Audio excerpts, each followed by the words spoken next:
Hello, hello, hello. Welcome back, y'all. Welcome back. Let's get to the bar. Welcome to day 6 of IAE. All the days are bleeding together. I like to call this the small manufacturers because they're very small. We're going to be doing a floor tour where we're going to be taking a bunch of people who are in game and we're going to take them around. That's really... There we go. I don't know why it was so blurry. And take them around to various other ships, talk about the ships, the history of the ships, and everything else like that. So if you're watching this after the fact, this is a live stream, so this is more of the raw format that you get. I will eventually, what I do is I take whatever I get and cut it down to about like 20 minutes, 30 minutes. So I take the 2 hours, cut down to about 30 minutes. Then after this, we'll be rolling over into Dark Tide. So if you want to join us for that one.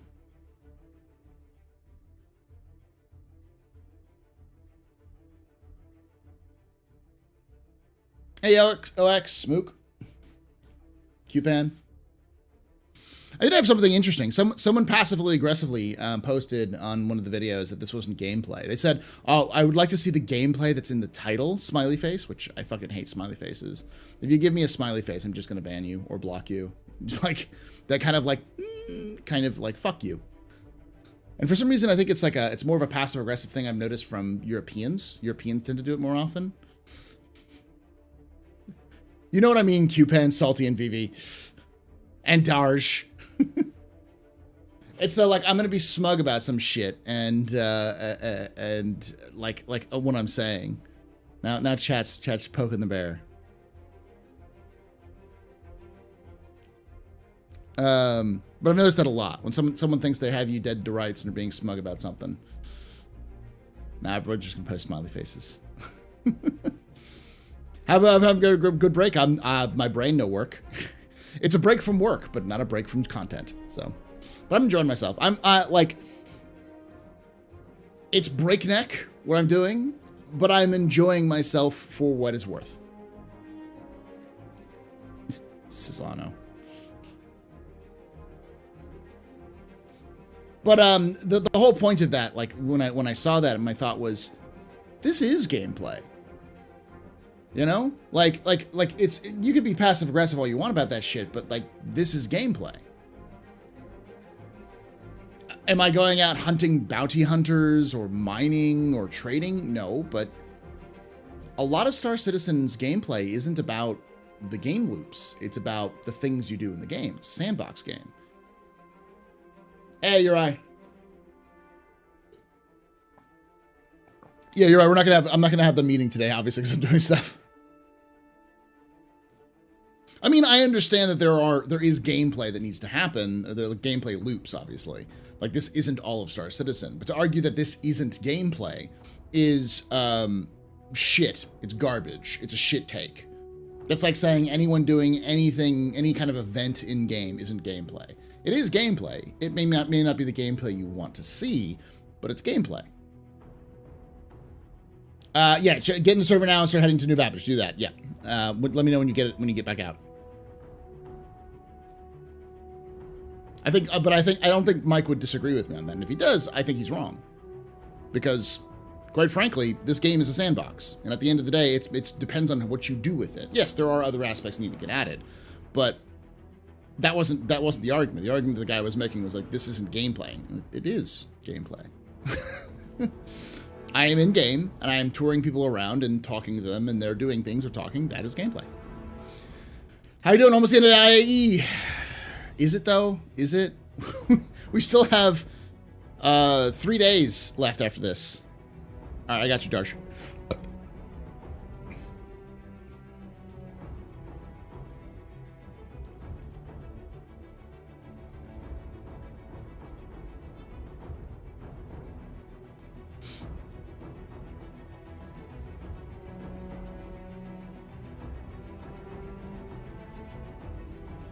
Yeah, I got you. Sorry. I saw you. I tried to invite you earlier, and I saw you were away. So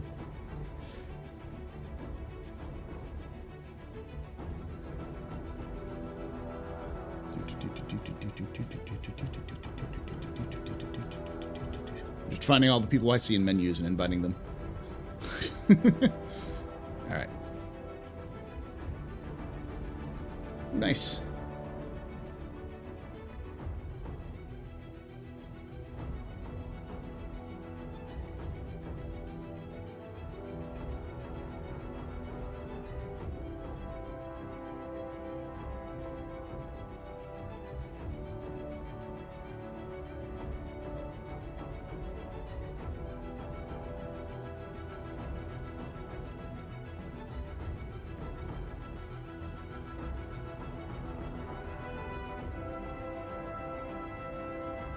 Three more days of battle, then we sleep. Yeah. Yep, the MSR, I think Darsh told us yesterday, the MSR is going to be available in 1 to 500 scale for JRDF. And they're also doing the, what is it, the Gladius, the Saber, a couple other ones, right? Today we support small business. Exactly. Small. It is the small.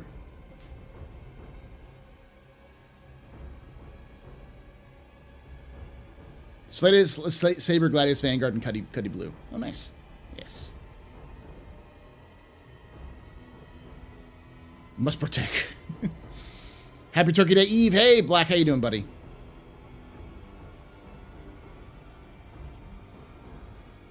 I'm gonna invite you anyways, even though if you don't want to come. We're doing a tour on the floor though, so it's gonna take a little longer though. What? No gladiator model? This is bullshit.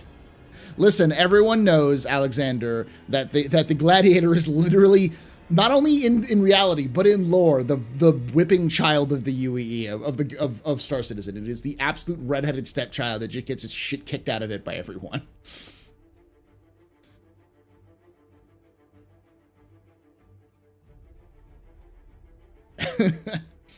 I do too. I think it's a fine ship for what it does. It's just it lacks because the torpedoes aren't as good.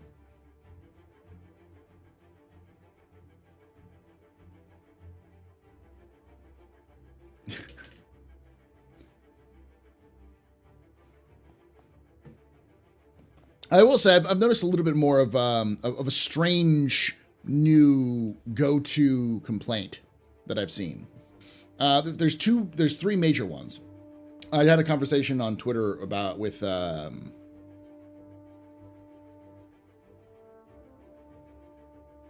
Burks about this. Burks was upset that they're going to do the Galaxy as a concept ship when they already have so many other big concepts that they've already said it's going to take them a year to year and a half to even make. So just adding more to the pile, which I get. I don't like the idea that CIG releases more big concepts because I don't think those sell well as much as they think they would. I think they would sell as good as the smaller concepts. They don't take as much work. And, you know, you don't really need to focus on that when you've got so many other things to work on, especially when stuff isn't ready. When you turn on the gladiator of the ship, your voice should say, "Are you not entertained?" But that's something I've noticed a little bit of arguments for, which is just like CIG is digging their own hole and it's unfair. And then the other one that I've seen more common, which is, I guess this is the new Fudster shit, which is people going on being like, I spent insert amount of money here and this game's a scam and I'm telling everyone it's a scam, which tells me that someone big said something nice about Star Citizen. They only come out and do that kind of shit when someone outside of the community comes in and says, hey, this game looks good, and they just start losing their fucking mind because they're trying to tell everyone that it's actually a scam.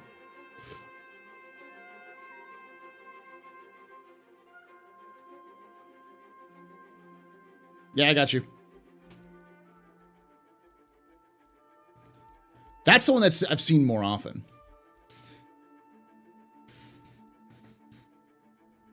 Also, the latest lore makers quarterly Q&A, I fucking called it, which is when someone said, "Hey, I watched this video and it says that the pyro is not like its lore and it's bad now," which was I'm sure it was one of many different people, probably. I'm blanking on the name.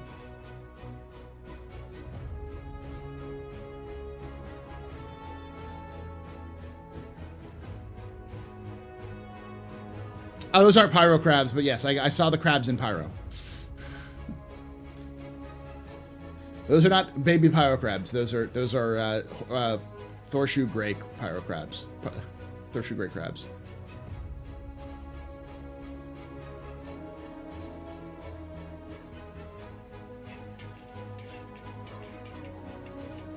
Ray's Guide. That's who it was. Ray's Guide did one. I talked to him about it as well. But someone mentioned in that, and basically what they said was,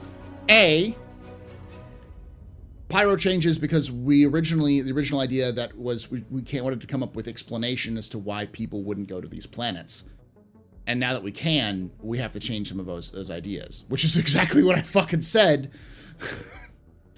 Like I fucking said that. But a lot of people got like, no, that means all lore is bad now. It's like, but it's the same fucking system. Stone crabs? No, those look like exactly like Thorshoe grays. Let me pull up the Thorshoe grays. Hey, Revan. Thorshoe gray star citizen. Here we go. Okay, so I'll pull this up so you all can see. Not that screen. There's my Picotron. So that's a Thorshoe gray. Let's pull up the video real quickly and I'll show you what I mean.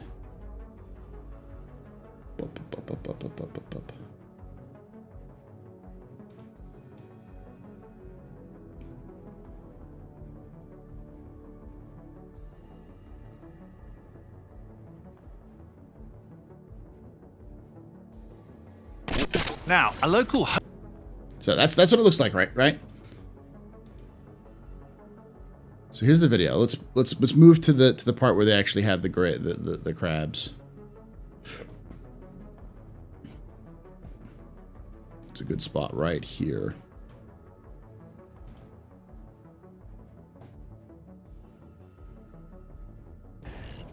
Yeah, almost got it. Oh,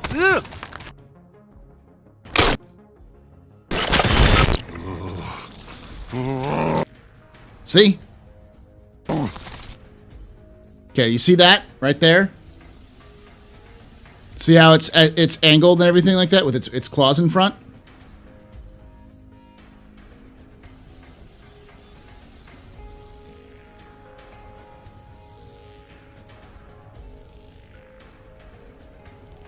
That's what it is. It's a Thorshoe gray. Its butt is even up. It's just differently colored.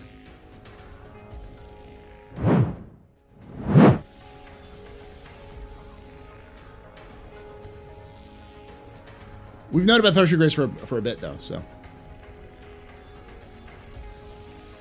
But it's a great. These ones have been the best ones yet, I would say. Like just almost exclusively the best ones yet.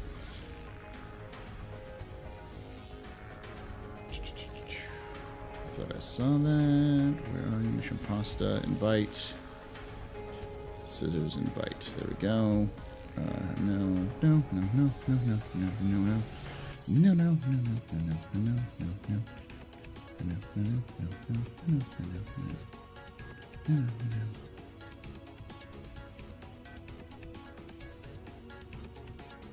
Hey, supposed it.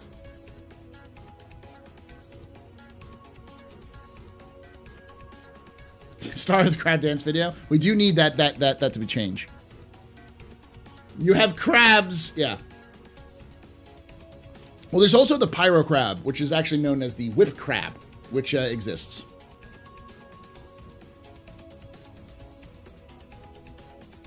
I'm gonna go through each of these episodes after the fact on what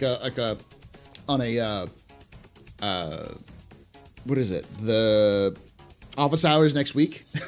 I'm gonna go through all of them and then kind of pull out some of the details so you can see in the background, because CIG loaded all of these videos with Easter eggs. There's Easter eggs all over these videos.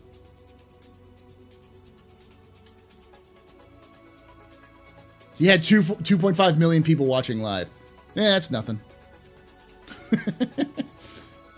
Be careful if you're visiting a lady at night in Pyro. You might get crabs.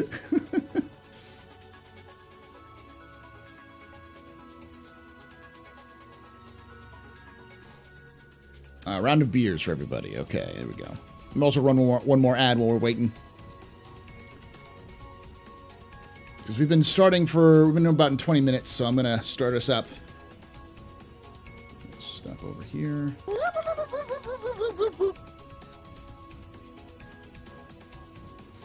Okay, and see if we have anybody else in this list that I need to invite. I don't think so. Everyone else is here.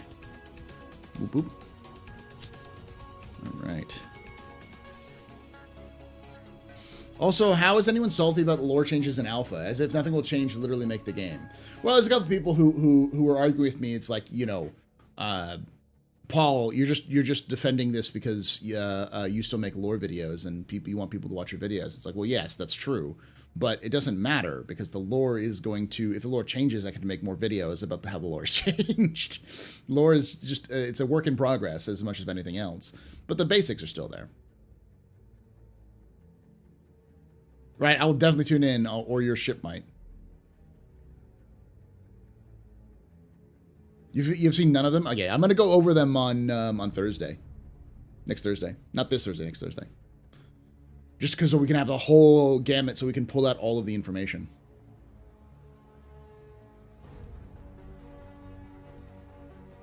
It's great marketing because they intentionally left that in memoriam at the end of the first part, so everyone is interested. Like, where the fuck is Jax? What's happening to Jax? And now the first episode drops. We know exactly that Jax isn't dead. He's stuck in Pyro. I don't know if they literally necessarily had this planned out last year, but I'm fairly certain that they had an idea of what they wanted to do. Lore can also change based off of who's telling it. Yeah, I mean, there's some statistics or some like facts that you can quote, but a lot of the lore is also depending on who you're listening to as the source. CIG is also choosing a lot of Pyro vibe in the Jax series. Yeah, that's the point. It helps a little bit to kind of ground Pyro as what Pyro is like.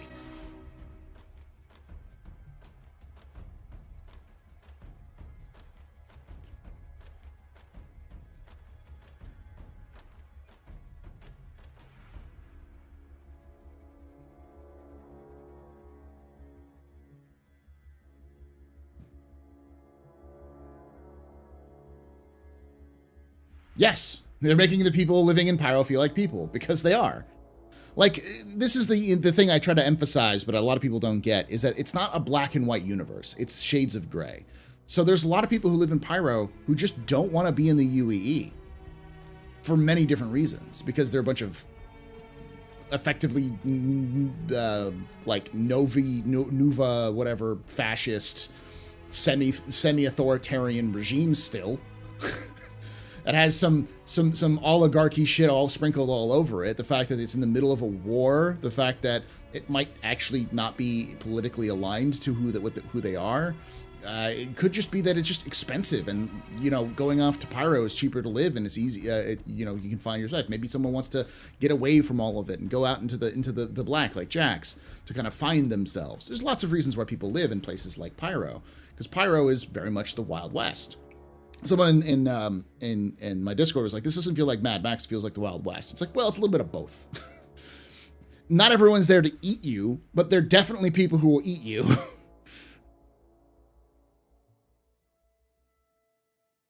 No, it was never designed to be mindless thugs and criminals fighting, but each criminal gang is like a gang. It's like it's a mini nation that they have their own desires and goals. It's still dog eat dog, so. And when you meet them, it's like actually meeting an Australian, yeah. It's why in Star Wars a lot of people moved out at the Outer Rim to get away from the Republic Empire, etc. Yeah. The lore that we see is from the perspective of people who live in the UEE, and their perspective is the UEE is much better than it used to be. It could get better, but it's better than it used to be, and it's a great place to live. But a lot of people are like, no, fuck this. Pyro. I just want my beloved Levski back. Levski's going to be interesting. I mean, I think Nyx is interesting because it's on the edge of a dark nebula. So the entire system is covered in clouds. In like a dark, cloudy area. You won't be able to see shit in Nyx.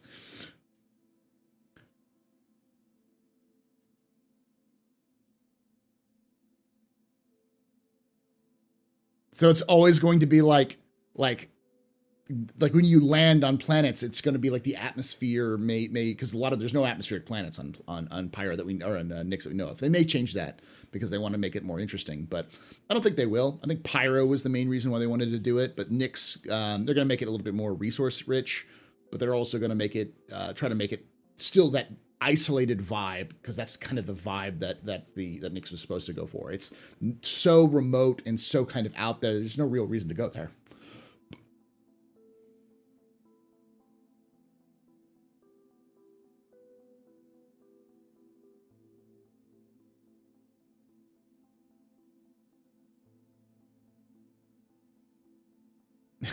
The Mormons.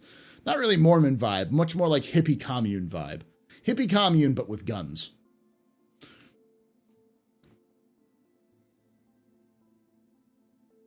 All right. Let me unmute. Let's get started. All right, I'm going to launch this. I think we're good. I don't think anybody here. I've got everyone. Oh, no. Oatmeal still is here. Let me get Oatmeal. Boop. Invite. I got Outlaw Knight. Think so. Yep.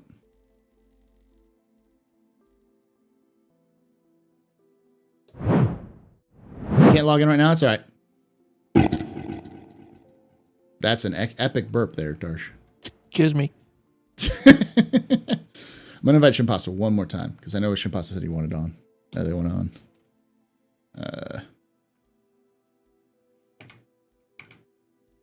Options. Go to comms and VoIP. I'm gonna do something stupid. That's always fun. All This right. can only end well. I am going to be turning on VoIP, so you'll be able to hear me twice if you're in the game. But just because VoIP may not work, I'm taking it off of push to talk and making it a voice activated. So. There we My go. guess is 50% of the people here are going to be able to hear you in game. The rest won't. Yeah, this is the reason why I don't do VoIP in game for this, because like it's such a crapshoot. You don't know this stuff, so. Boop. All right, let's get started with the launch. Also, the more I've learned about what's his name, Silas Kerner, the more I want to punch him. He's a douchebag. He's a giant douchebag. So Elon Musk. Yes, basically? I mean he's based off of Elon Musk, and it shows. he's labeled himself as the rebel trillionaire. Yeah. No, So- I'm kind of digging the guy that runs Drake. Yeah, he's still kind of a douche too, but like less of a douche. Weren't we supposed to have like this big video from him, or was that just like one That was the beginning. announcement? That Yeah, was the- I know, that was- but I was expecting like a huge video, but I guess they're just going with the behind the scenes sort of stuff. Yep. All right, let's see. Will my bed Yeah. want me back this time? Yeah, work back myself. Oh, damn it. I hate this. Just don't touch it. Just gonna let it go. Let it decide to load in, and then I'll get up. Well, it put me outside the station. Very nice. Yeah, it happens sometimes. Especially Oh, with this well. this upper load. I'm in the walls again. Zalgo, Does it- is that you? Yeah, I was gonna say is that's interesting argument, but you forget that I'm in the walls.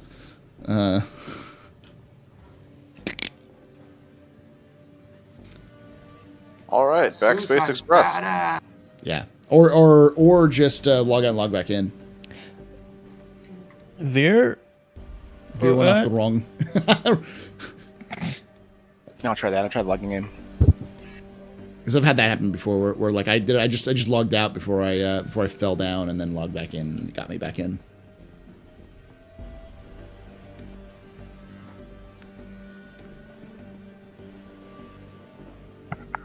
I just appeared in the center of the sun. Nice. That's different. New and interesting ways of getting yourself lost or killed. By the way, those of you who are watching on Twitch, we're giving away a LTI C8R.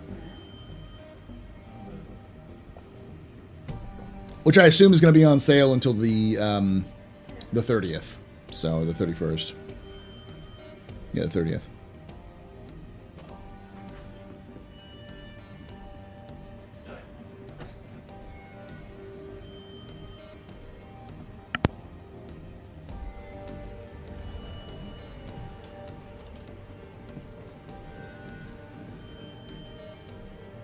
Okay, good. I was smart enough to move my spawn point.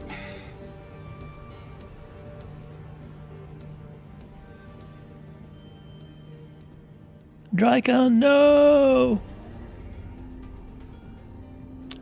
I'm messing around with my controller because I'm doing things on my work computer, so I can't use my keyboard or mouse. I've had.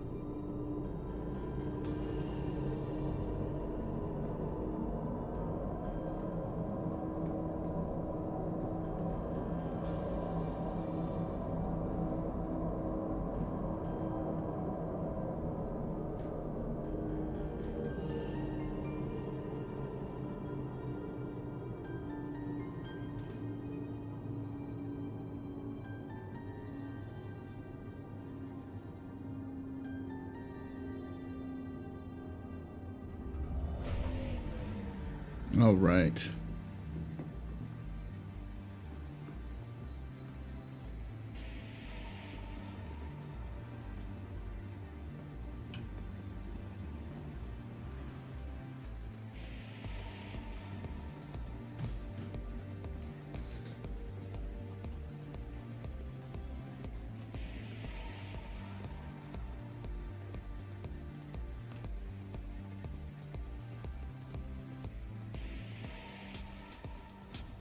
Oof.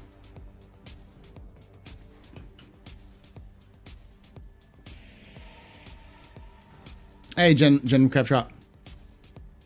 Usually new ships is available for purchase in game 3 months after release. Yes. I don't like that fact. I'd rather them have it release in game the same time as it's purchased. There's already a benefit for people who purchased it. You don't have to fucking buy it in game. It should just be added to the game when that happens, but I get CIG needs its FOMO. They really don't, but there we go. Get myself a burrito before we go. The breakfast of champions.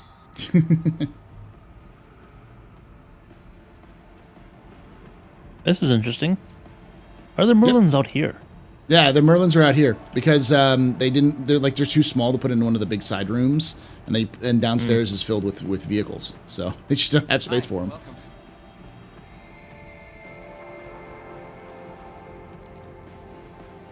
Hey. Stop pushing. Yeah, well, it's because if people are not pushing, they're just phasing in and out of existence. Yeah, can you do box push with C8R? Yeah, you can. You just can't do trading with it. I do want to know, y'all. Hey, Astro. I'll view the event from stream. Hope the tour goes well. Thank you, Bob Volas. Yeah, let's see, where are people? We're looking for Phased, Ghost, Q-Pen, and Imperial Nexus. So we'll wait for a little bit. That's not too far. That's like 5-10 minutes. Yeah, I'm coming from Trestler, so. Yeah, it's not. Oh, it's not, got a present for you. What's that? I come bringing vests. Okay. Nice. Ooh. I come wearing nothing. You come wearing nothing? Who's naked? Who's naked? Giggity. Hey, I have that top hat. You have nothing but a top Then you're not hat. naked. It's a good night. Nothing but a top I hat. think these are the I bartender was born vests. with a monocle.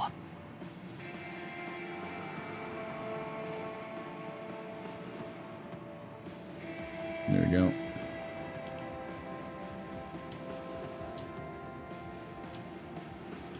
Nice ab work there, Paul. Yeah.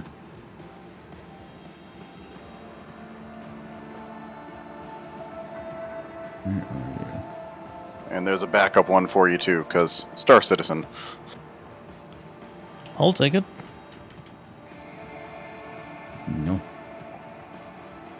No. Okay. No, mine. There you go. Now I'm rocking my regular look. Come on, yeah. Now I just need a tie. That's the problem. I know. And remove the Crusader pin. Need this, but without the Crusader pin. Struggle finding ties. Hey, you got a little brooch there. That'll work. See, actually, kind of gameplay when they get when the cloth simulation works, so your hair actually looks like normal hair, human hair, and not like ass hair. Kind of looks like you chopped got off that tattooed on. Yeah.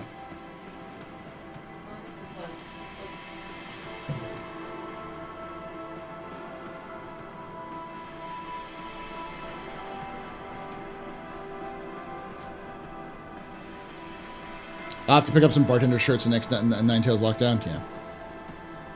You dressed like a hotel bartender. I had some, and then I had to do a reset, and they took it away. And there's special shirts on those? There's special shirts on those? Yeah, there's shirts. They're not jackets. These are shirts. Yeah, I know, but like you said, the bartender ones. Yeah, they're special. They're different from this. Okay. They have like a little like a bolo with them.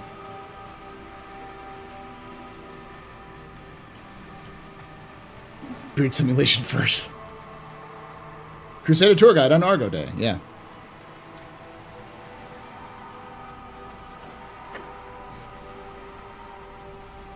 I am glad that they added vests. Nice. Do you know why we have vests in the game? Me. It's my fault. Because I yelled at Jay Lee every time I've seen him and said, Jay Lee, when we're getting vests, and he mentioned in one of his visits to ISC, he said a certain person keeps yelling at me about vests in game, so here you go. I was like, good, now do more. Nice. Every single Crusader person wear one.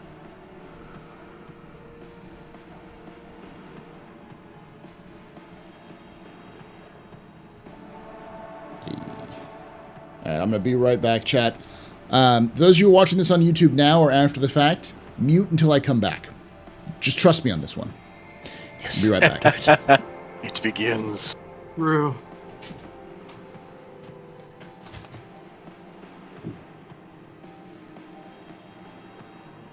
Weapons free, y'all. Aw, no ammo. 2 words. Distress bacon. Who's everyone? I'm Fly. I'm Pilot.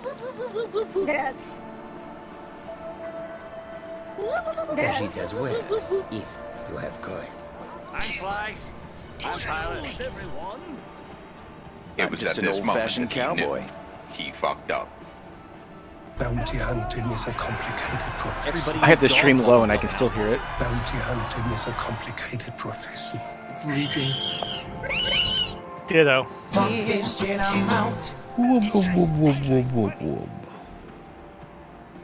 Everybody is an old-fashioned cowboy. Bounty hunting is a complicated profession. Everybody and his dog calls himself an outlaw. Good news, everyone. Drugs.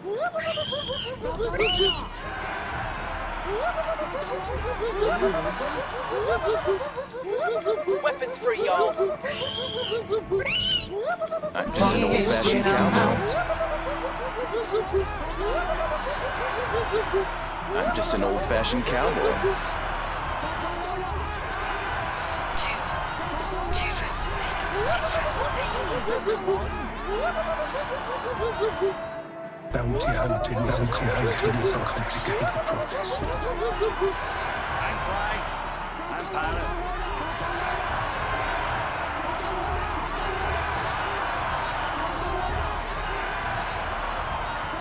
Drugs. Drugs. Drugs. Drugs.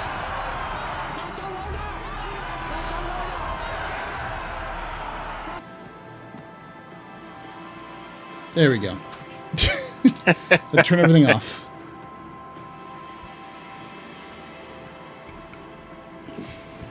I thought you weren't going to be able to make it, Fizzle. I am. I'm right here. Okay. I'm already in the battleship. You're in my, you're in the, invite to party. There we go.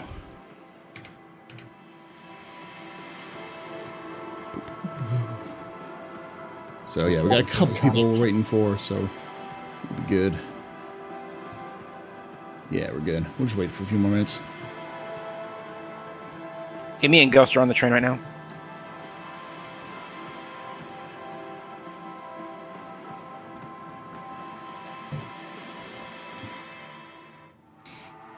I had to find my last boss.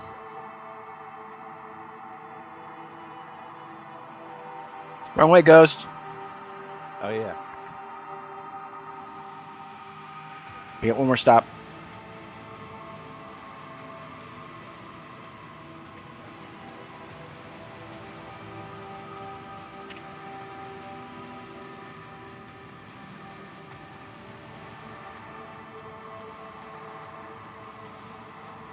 Oh, Paul, do you think that red one in the sky roof thingy, like right in the middle, you think that's Pyro?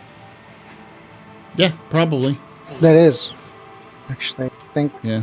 a long time ago, Chris Roberts actually said, "Oh, so you see that over there? That's Pyro. That's where we're going." Yeah, but this It's a is red a spot. different Oh, it's different sky. sky to the outside one. Yeah, It's a fake sky. it's a fake sky. Yeah. Of course, it's a fake sky. It's a roof. It's a roof. Yeah. Looks like Mars, but if you look at it closely, if you zoom in on it, it doesn't actually look like a. It looks more like a smudge. So, and there's a bunch of stars cleared away from it, so it's hard to tell. So you also have some other ones over there, but there's just like stars nearby it. You just look at Imperial. Maybe just someone with a laser pointer. That's some troll.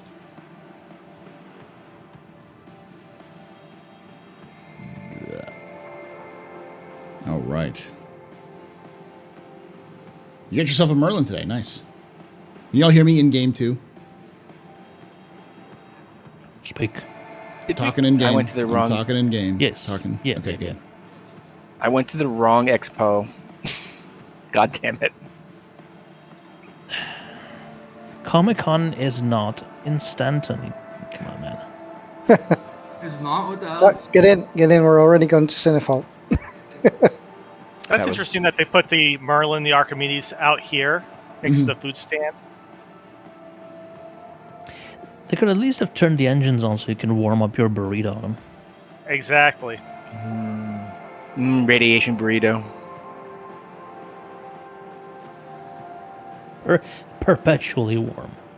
Music in here is so loud. Only way to eat a PPC. Yeah, the music is real loud. It is. That's why I tried to turn it. I had to turn it out. Just Yeah, I've turned on a lot of stuff.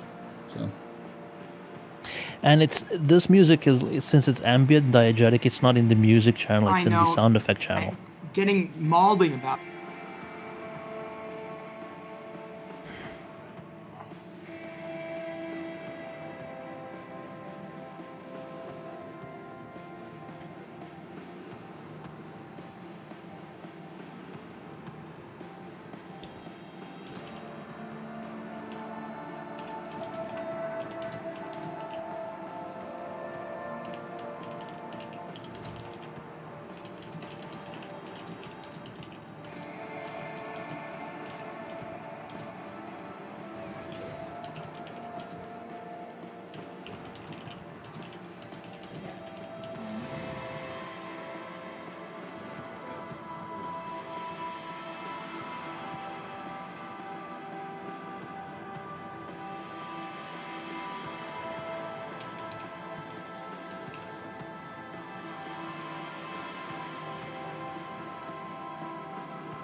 All right. Let's see if we got anybody else. We got Ciziano, and that's it. Just waiting for Ciziano.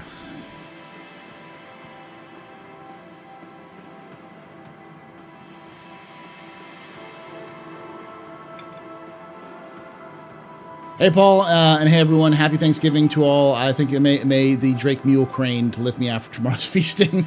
That's good to hear there, if Mount Stunner. Yeah, we're getting the same thing. I'm going to be very busy tomorrow, so my plan is to stream today, and then tomorrow I'm going to stream for a shorter period of time. Then Friday I'm going to have an extended stream where we're going to do this, and then I'm going to do maybe a little bit of gameplay on my own, but then we're going to be moving on from there to Dark Tide. We're going to kind of finish it off. So I'm thinking like a 7-8 hour stream tomorrow, and then Saturday it's the Captain's Table, and the last lore tour for the Astro Historian, and then the floor tour from here for this channel. We'll go up then. We'll go up on Sunday. In game chats, I want to draw dicks with the salvage tool. Yeah, there's a raffle. We're doing a raffle for Twitch on Twitch, which is for a C8R. So, I mean, if I can only get land claim by buying a Pioneer, then not many people gonna have them. You can get land claims other ways, and also in game, but the land claims themselves are only good for the UEE space. Hey, Lady Space Patrol. You love your C8R? Love, love, love. I get it. When does the raffle end? It'll end after we're done with the tour. Before we switch over to Dark Tide.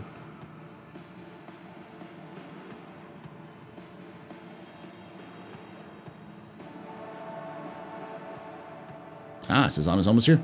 Good.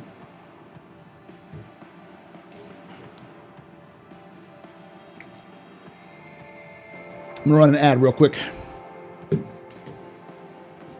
while we're waiting. So those of you who are watching this, you're very special because you don't have to see this ad right now. You get plenty of ads in game.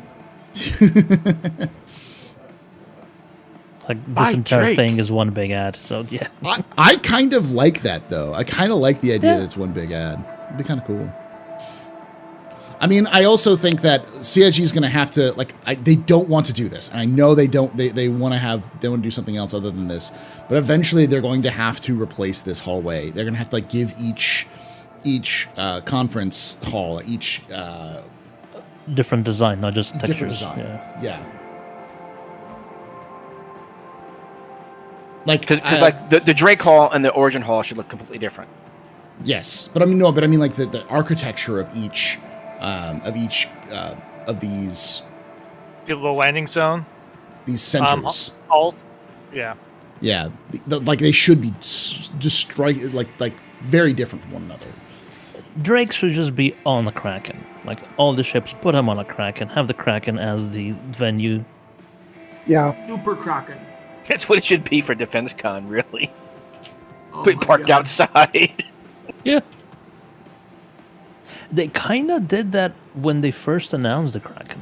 Like it was just parked outside Lorville. Yep. Lorville. Yeah. It's been a whole 9 years since they introduced the F7 or the F8. Has it been 9 years? I thought the F8 can't have been. 2013. 2013. That was probably the design for it. Veterans Day, 2013. Yeah. I love how my armor isn't loading in. Yeah, no, a lot of textures just are not loading in. This is the problem about the hybrid structure that they're currently working with Gen 12. I think 3.18 will be a little bit better for that since everything will be ported over to Gen 12, so it's not this hybrid bullshit. Oh, they confirmed that they're finishing all the Gen 12 input? Howdy. We're going to be doing a tour here shortly. Later. Yeah, no, they're basically everything is done with Gen 12 with 3.18.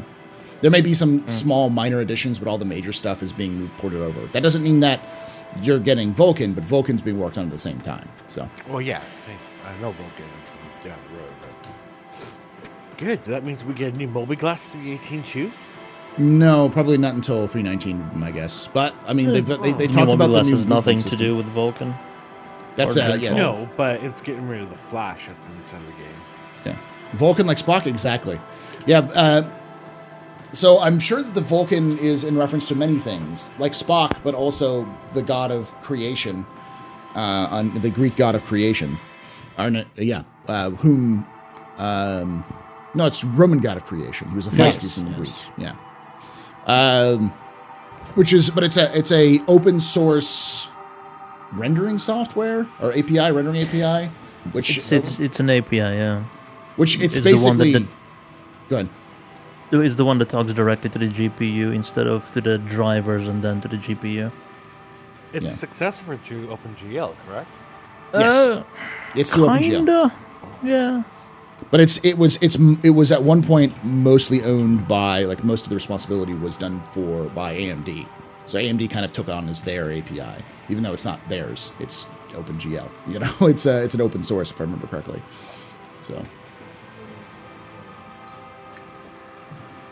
Howdy, we're doing a tour here if you want to join us later. I'm going to tell you about the ships on the floor.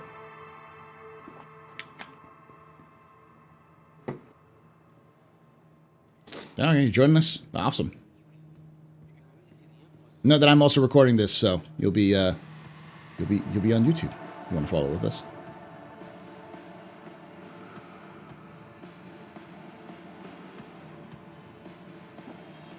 It's going to be a little bit, though. We're waiting for... Nobody, actually. Everyone's here. Double check. Yeah, everyone's here. Yeah, Susano's here. All right, cool. Let me leave the party real quick, and I'll start the recording.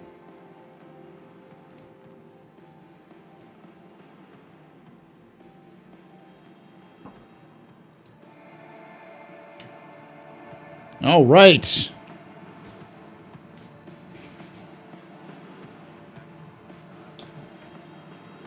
All right, let's get started. I'm do this real quick. I can't. Okay, so we're just gonna do this.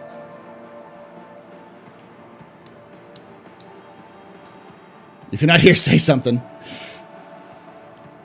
You'll join us here shortly there, Shimpasa, then.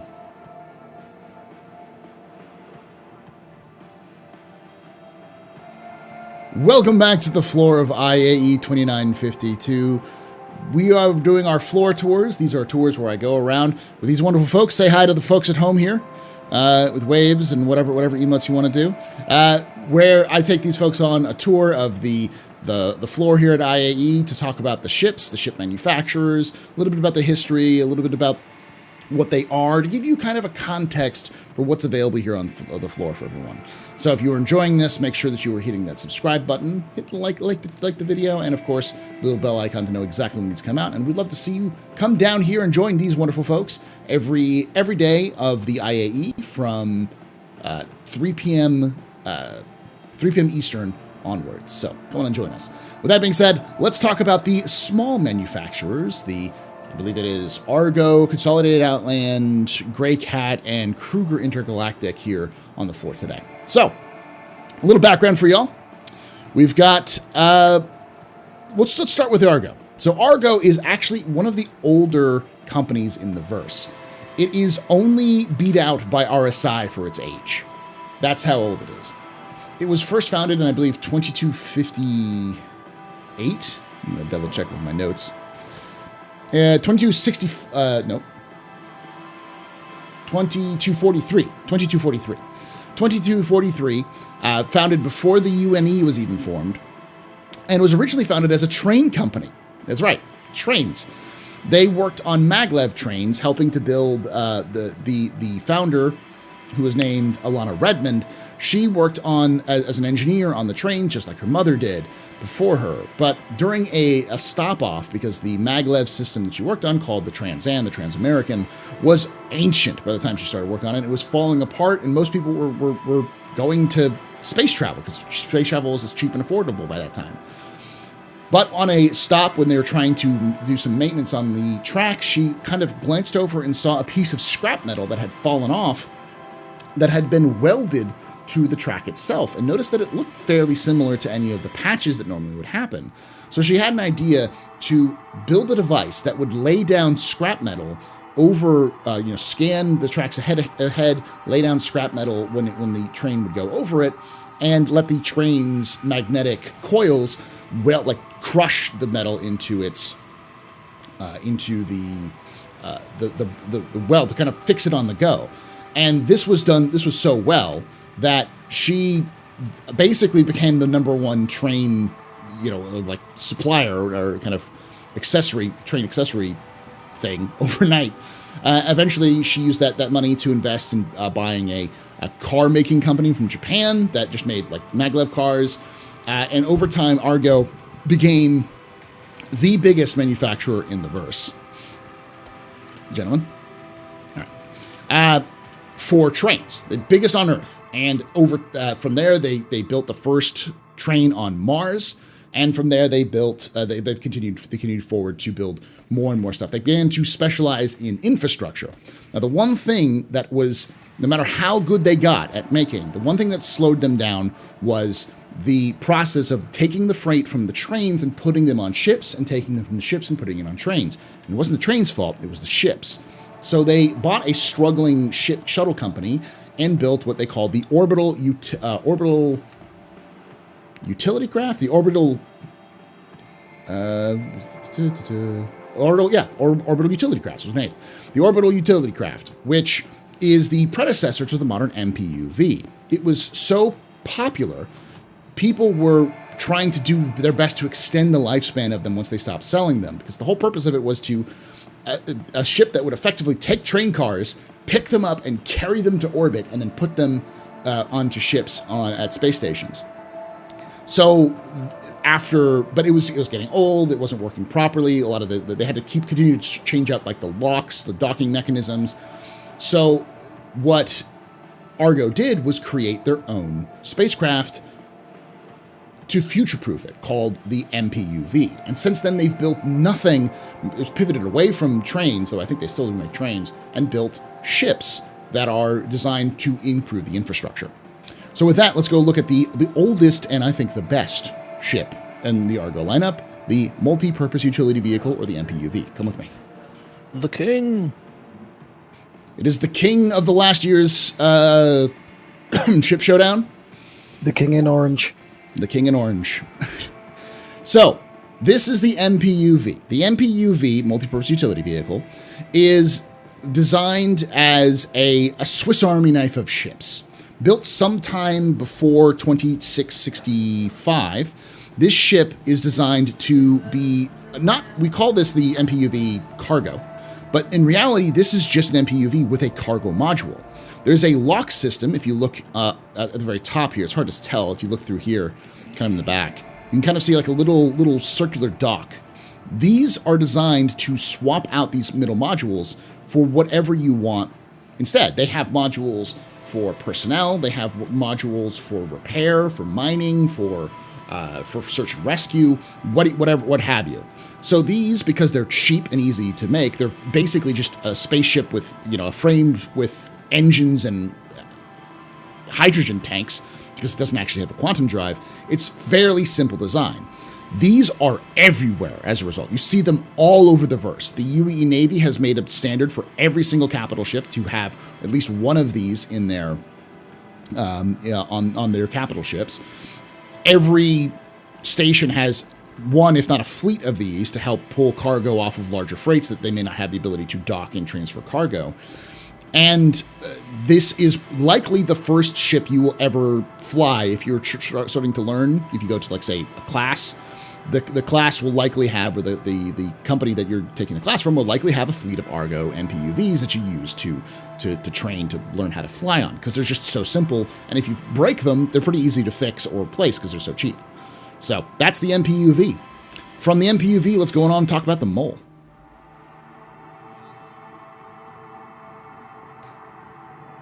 So the Mole is it's a more recent one. 2948 was when it was built. It was first showed off at IAE 2948. And this is a ship to take advantage of the... Ooh, a little roughhouse there.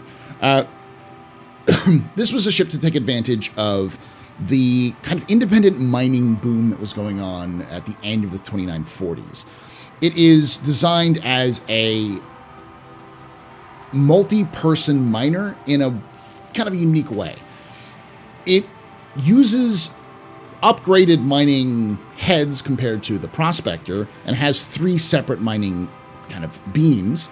But if you look over here in the back, where you can see some of these mining beams, where is this? Is it back here? Yeah, back here. If you look at it here at the sides, Look at these canopies here. If you look closely, you can notice that there is no glass there. It is entirely exposed to the vacuum of space. Now, the purpose of that is to make it easier to maneuver and easier to fix. But you're basically hanging out in a spacesuit with a big laser to try to blow up a rock, which could explode and send shrapnel all over you. So it's a little dangerous and a little bit more expensive because you're going to have to pay for suits and safety equipment and such like that. But it makes it the overall maintenance of the ship easier. It holds more cargo than the Prospector as well. Holds more of these mineral bags, and it is a little bit slightly more hardened compared to the Prospector, so it survives a little bit better. And it has plenty of living space for the entire crew. From that, let's move over to the raft. So the raft is, to give you some background, the 30th century is not very kind to most infrastructure. The infrastructure of the 30th century kind of sucks outside of the main systems, core systems like Stanton.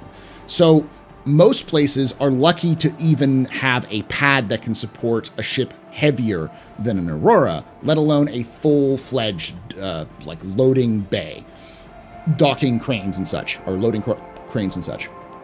So Argo built the raft as a way for, it's kind of like a light medium freighter designed to carry loads to and from market in the most remote of places. The idea being, if there is no crane to unload or load your cargo at where you're going, bring the crane with you. So that's what this is. This is designed to be kind of a mobile crane and delivery ship or cargo ship. And because if you have your own cranes for loading and unloading, you save time, which can then save you money if you have to move on. So this ship is designed to be part crane, part trader. With that, let's head on over to see what CNOU, the new up-and-coming ship manufacturer, has for us on the floor of IAE.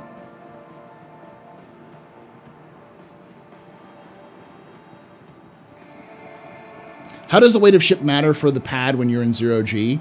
On planets is how it matters. Because we're not talking about outposts in 0G, we're talking about on planets.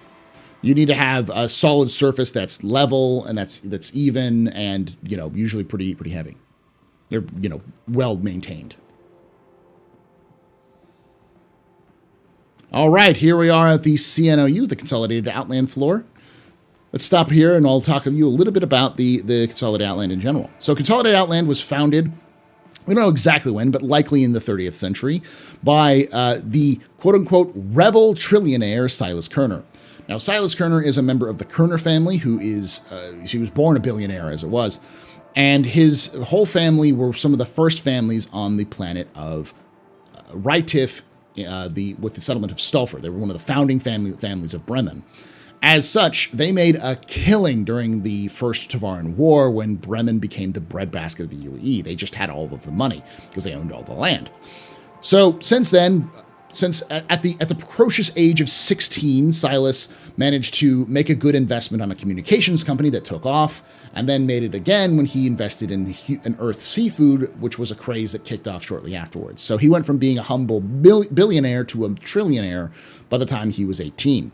So he had a lot of money, a lot of time, so he decided to invest into his passion because he always loved spaceships, all types of spaceships. He, in fact, owns at least one original Zeus model, not a recreation, but an original Zeus model that he owns in his own personal garage. So he's a big space aficionado. However, he also hates all modern space design, absolutely hates it.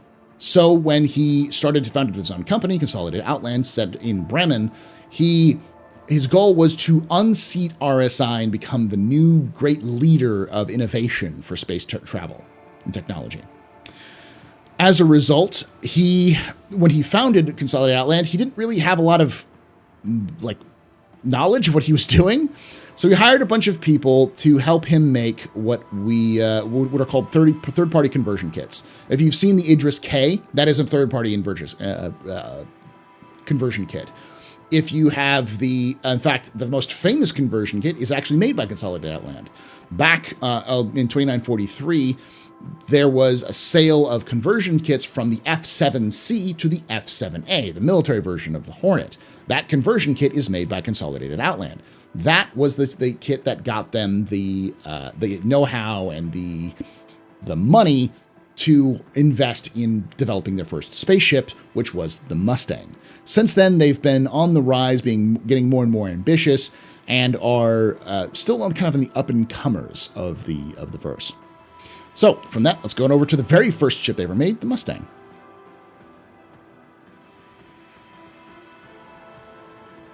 Yes, and the Privateer is also another great example of a conversion kit.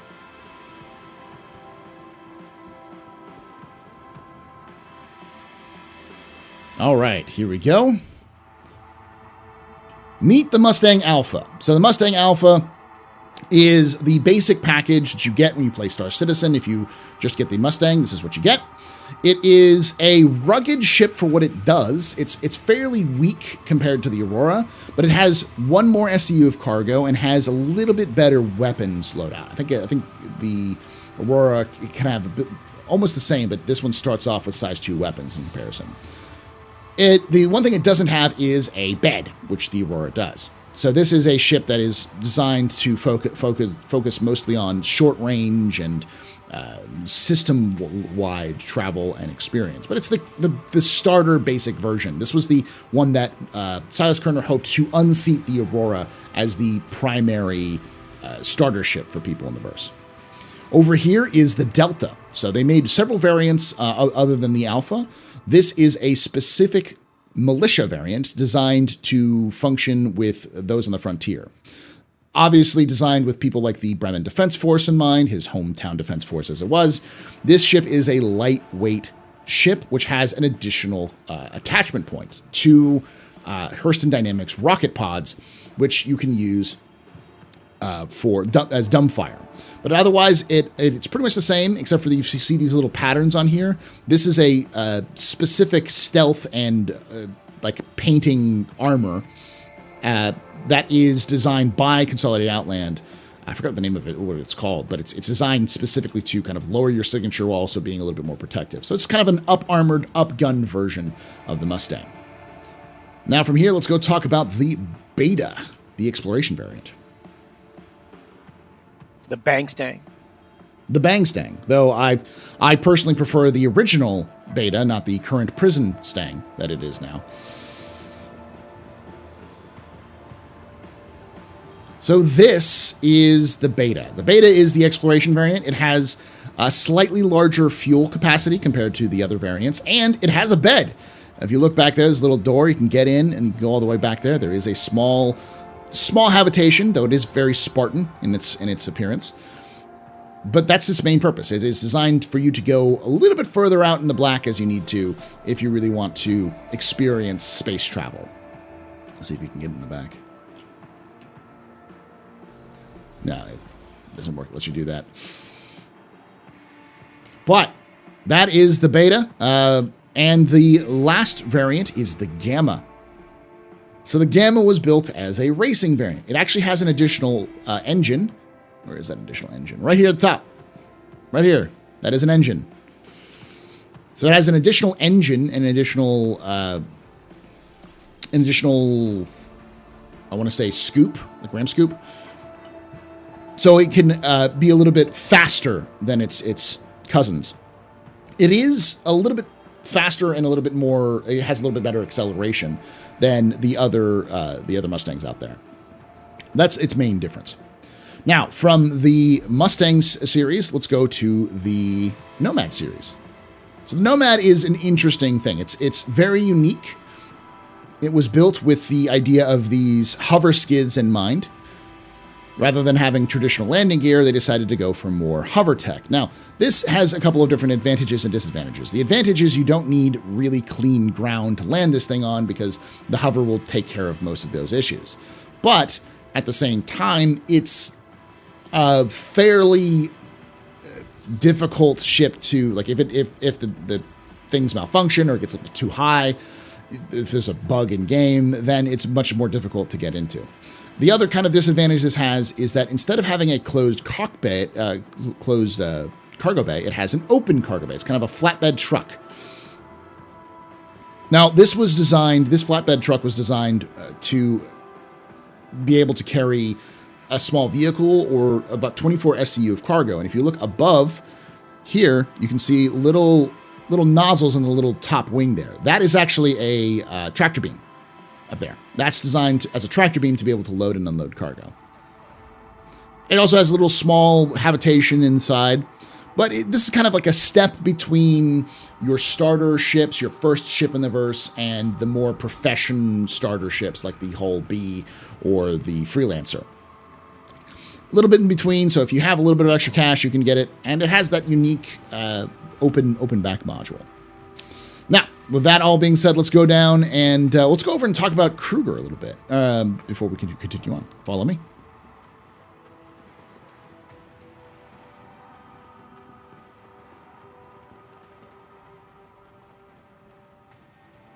Let's go.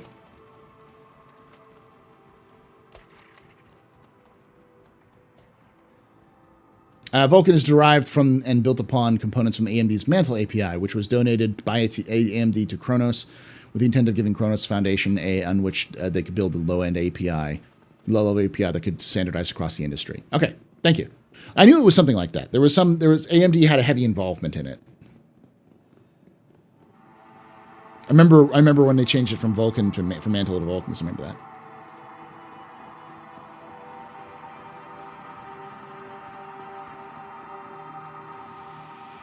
Let's meet over by the P-52, and we'll kind of go talk about that.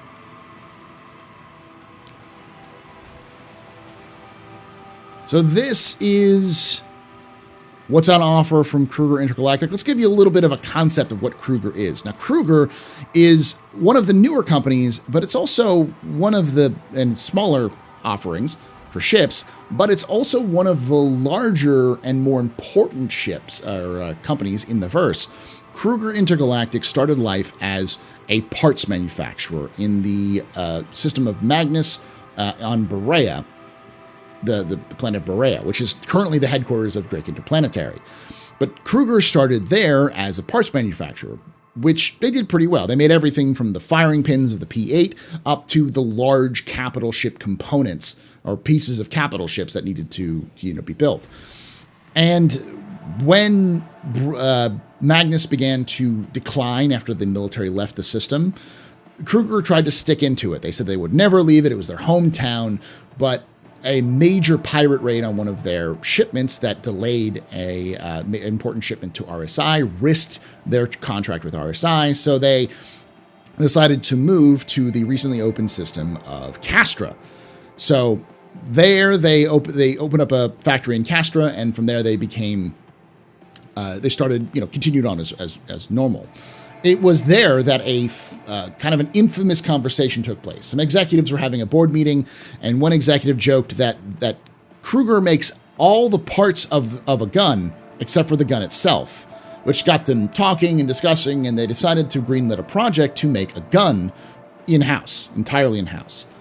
So, taking the parts and the know-how that they had, they built what we know today as the Tiger Strike. The Tiger Strike became the standard weapon for the Aegis of Avenger and got some popularity. As a result, when the Constellation series was being updated and they wanted to add a small snubcraft, Kruger, who had good relations with RSI, threw their hat into the ring and asked if they could enter a bid, which they did, and they won, which became the Merlin. So the Merlin and the Archimedes were first built by Kruger fairly recently in the 2940s as to be kind of paired with the brand new variations, the brand new generations of constellations. The P-52 has a unique inbuilt Tiger Strike.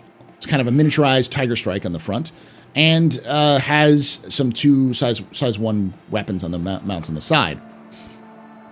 Pretty basic, but any ship, any Connie with a cradle for these ships can support it, so you can swap these out pretty easily. Now, these are standard on all Connies except for the Taurus and the Phoenix. The Phoenix has this over here. the P-72 Archimedes, which removes the front gun for an extra intake, or an extra nozzle intake to turn this into a bit of a racer, and replaces the loss of that size 2 gun with 2 additional size 1 guns on the wings. This is my personal preference. If you're going to have a Connie and you want a good snubcraft, this is the best snubcraft for the Connie, because you don't have to reload the laser weapons rather than the stuck with the Gatling gun, and it's faster and more maneuverable. Yeah. So, and that's Kruger. Now let's head down and talk about another of the older companies in the verse, Grey Cat.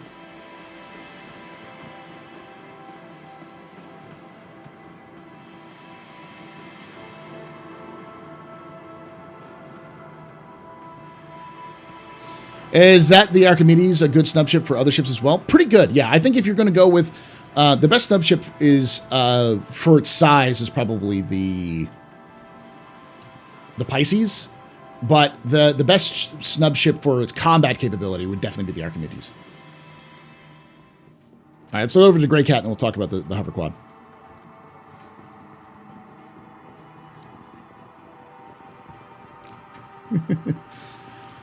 All right, welcome to Grey Cat. Now, Grey Cat is a interesting. It's Steve. It's Steve. Hey, Steve. The Grey Cat as a company has an interesting history because it was founded in.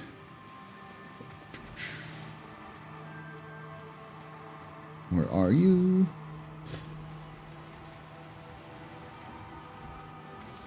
It was founded in.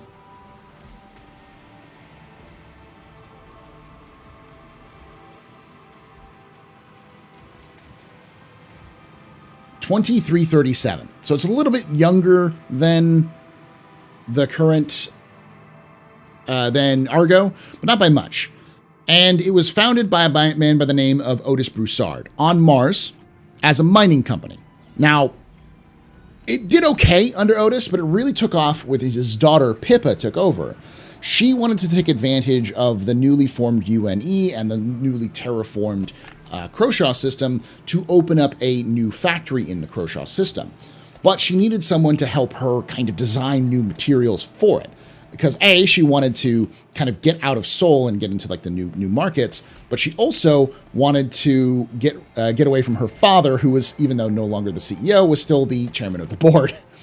So she found out one of her friends from college, a man by the name of what's his name? Ruben Pardue, had recently encountered a mining accident while working on a project, an ambitious project, and was looking for a job. He had lost an arm in an accident and blamed himself for the whole thing, but he was a brilliant engineer and loved to do hard challenges. So Pippa took pity on him, offered him a job, and he began to go work for Grey Cat. Now, Grey Cat was the perfect company for him because of the mining accident. He wanted to try to improve mining safety overall. So his first couple of things that he made was a real mining armor, which we still have today, again, just modified versions of it, which sold pretty well. But what really broke the bank was his invention of the Pyro multi-tool, which is the standard multi-tool in the verse today. It was so successful they literally could not keep up with demand. But Ruben Pardue's inventions began to basically push the company from then on. And only recently have they had to kind of develop new products. But they are one of the major mining manufacturers in the verse. No, they are expanding out a little bit more. So let's start with the oldest one here. The PTV. This is the personal transport vehicle. This is a mining buggy. I know it doesn't look like it, but that's because they modified it.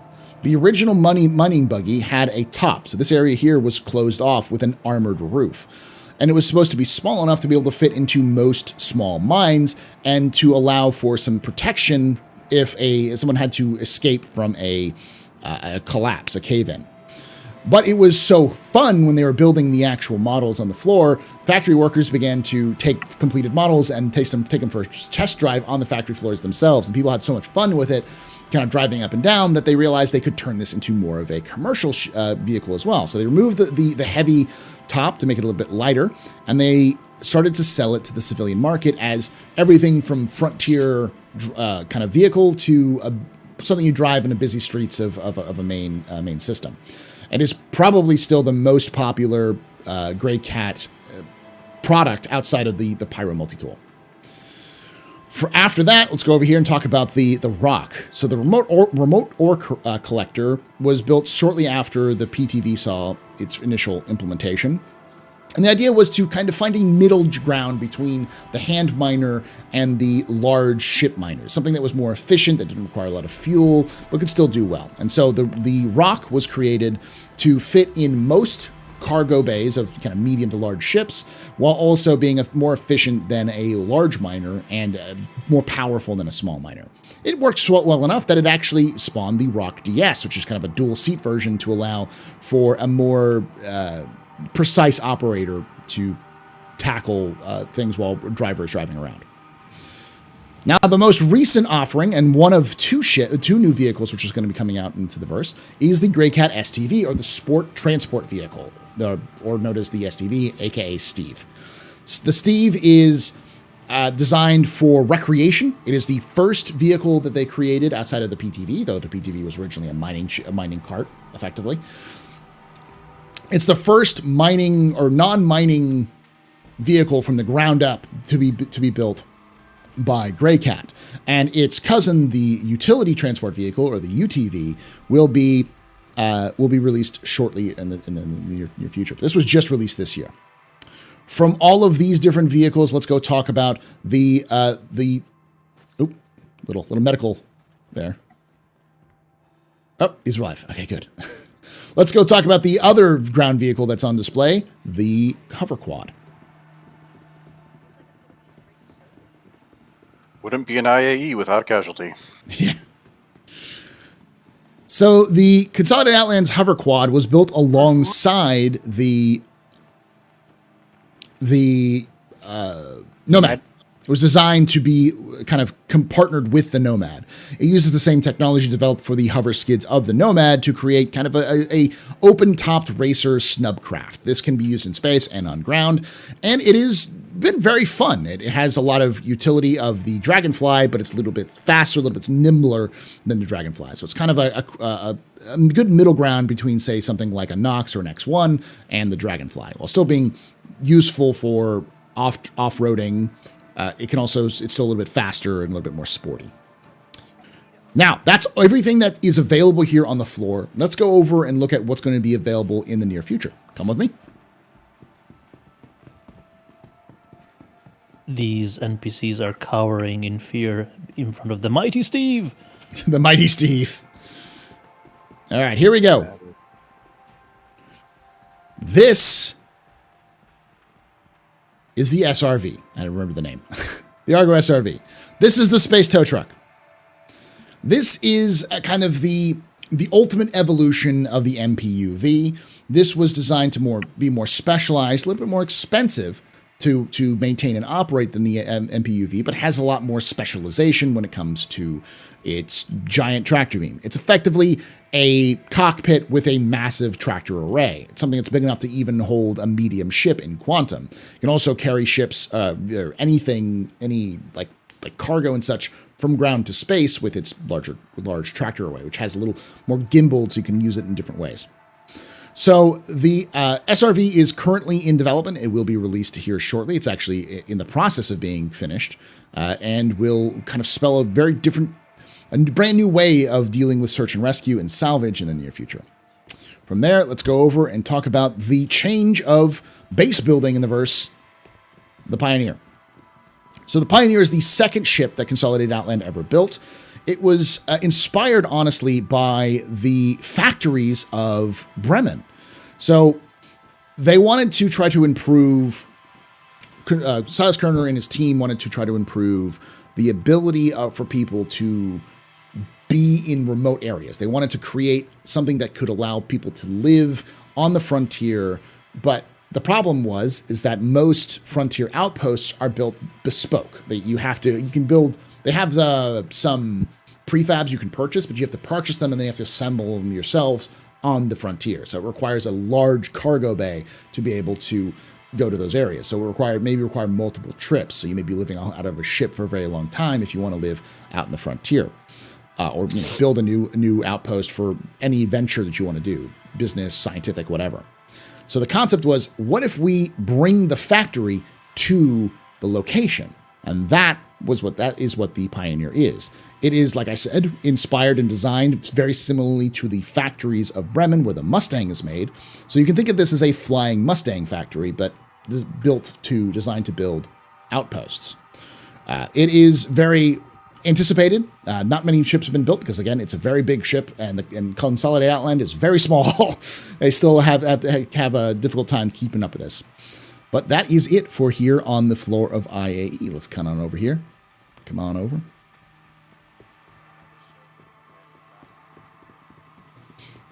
That is it what we have for today for the small manufacturers, here at IAE. Hopefully you enjoyed this. If you did, remember, subscribe, like, ring the bell, and join us live 3 p.m. Eastern during IAE. I also want to hear your thoughts about these different ships in the comments below. Let me know. And like I say every time, hope to see you someday in the black.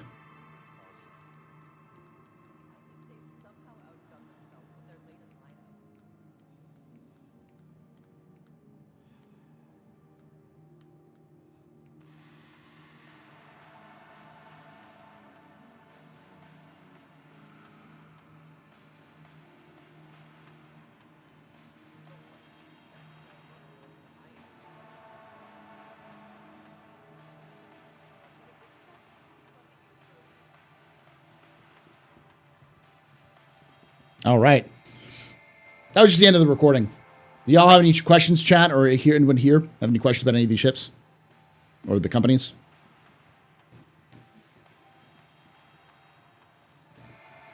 Not really. Not really? Yeah, nothing new today. So not really new. I did learn about that whole like flying factory thing. I always knew it was a flying factory, but I didn't realize it was inspired by the Mustang factories of Bremen. So yeah. Also, I don't think you mentioned that the Alpha is the only one that has a cargo box. Yeah, from that's the true. Mustangs. I mean, it's kind of obvious there, but yeah. Yeah. We're still giving away that C8R if you all want to do it. We'll be moving over to the next game here shortly, but I want to make sure you all have time to get that done. Doesn't the Archimedes still have the red tint? I think it does, yes. Where is the new Argo manufacturing ship? I don't know. It was that's one of those things where like leaks can sometimes be a little off. That may be a ship that is designed to be put into the game, next year or in months away, but it was added there. Or it could have been there to catch some secret other ones. So thank you for joining us, Thor. Do you get a land permit with a Pioneer? I believe you get a land permit when you buy a Pioneer, yes. You don't need a land permit to build things. It just gives you a permit to build on a specific part of UE soil. Is Sienna a younger company? We don't have a specific day when they were founded, but they are fairly young. They imply that they were built in probably the last 20 years as a company. The Pioneer is at least several years out, probably a year or two out minimum. They do have. The advantage is, the good news is that they do have a recent addition to the game, which is Rastar. Rastar is done. Version 1 of Rastar is done, which is the thing they needed for players to build their own areas. So now I think what they need is the PES and server meshing done. And the player-facing interface. Why don't CIG ask us to ask for help and have them build the Pioneer so players can fill out the star systems? Because that's not what CIG wants to do. CIG is very much more focused on crafting an experience that people can live in. It's a sandbox, but they want to have a good kind of narrative arcs. They want to tell stories, and they want to have their own sort of universe that you're in. They want you to be part of the universe. They don't want you to be the universe, if that makes sense.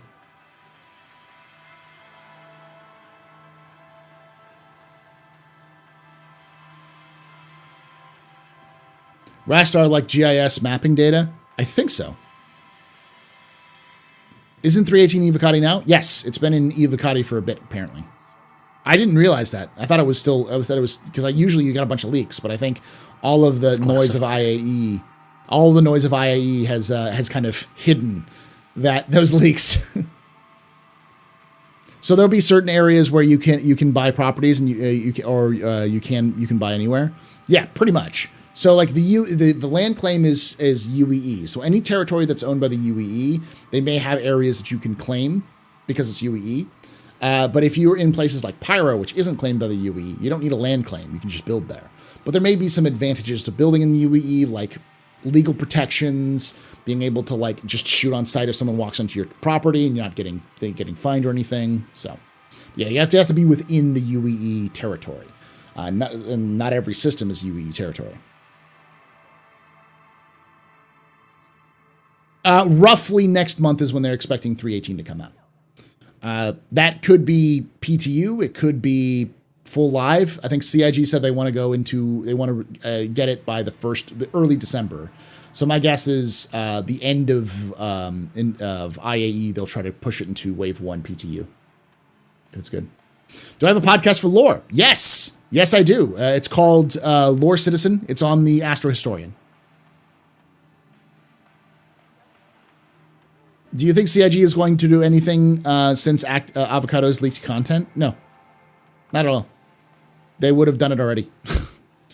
The answer is the CIG, if they wanted to deal with leaks, they could have dealt with them pretty easily by now, but they don't want to.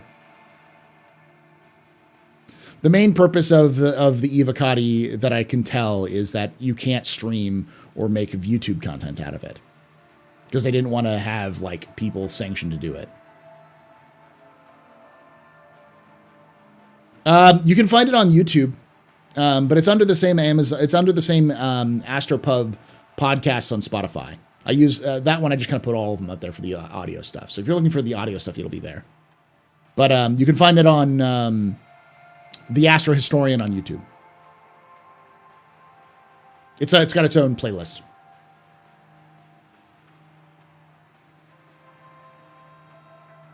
Where's the YouTube stream? Oh, sorry, it's my bot going, where's the YouTube stream? No, it's fine. Let me turn off the quote or the timer for that one.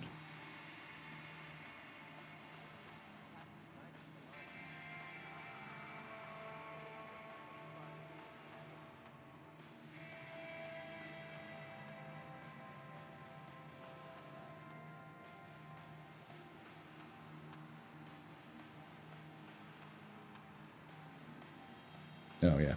It's probably on here. Giveaway, commands.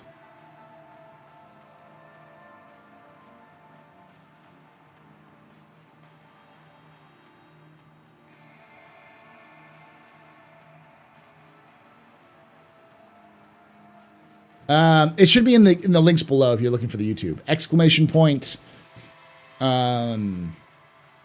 I believe. We'll give you the link to the Astro Historian YouTube.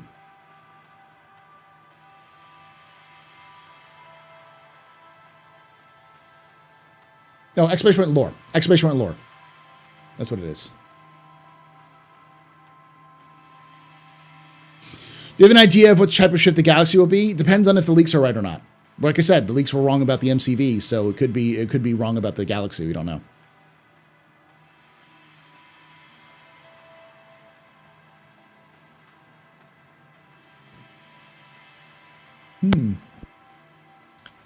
But we'll see on RSI Day. Yeah, we'll see on RSI Day. It seems to match up with that. So it's beers, Dracon beers. I have enough credit to get a raft or an SRV, but not both. Should I get cargo boat for now and the tow truck for later? Yeah, I mean, just you can do that. I think it's $150 for the SRV though. What's the loaner for the SRV? Does anyone know? Not a fan. Look it up real quick.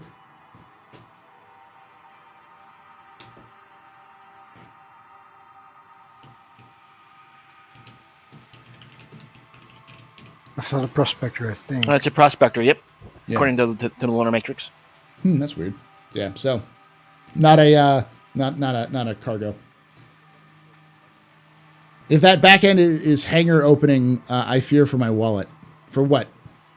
Oh, for the Galaxy? I expect the Galaxy to be a exploration ship the way that people think it is.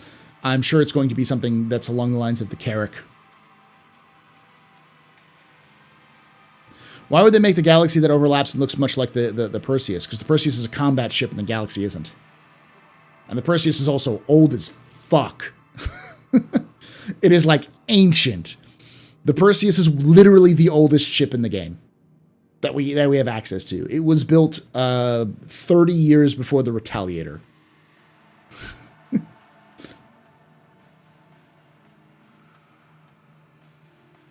It's definitely going to be an Explorer. But I think the difference, CIG will try to work it in like this. The Carrack is the pure-bred Explorer. It's designed to chart anomalies, chart jump points. The Odyssey is much more of a Endeavor Explorer, or like an Explorer that you use to go find materials.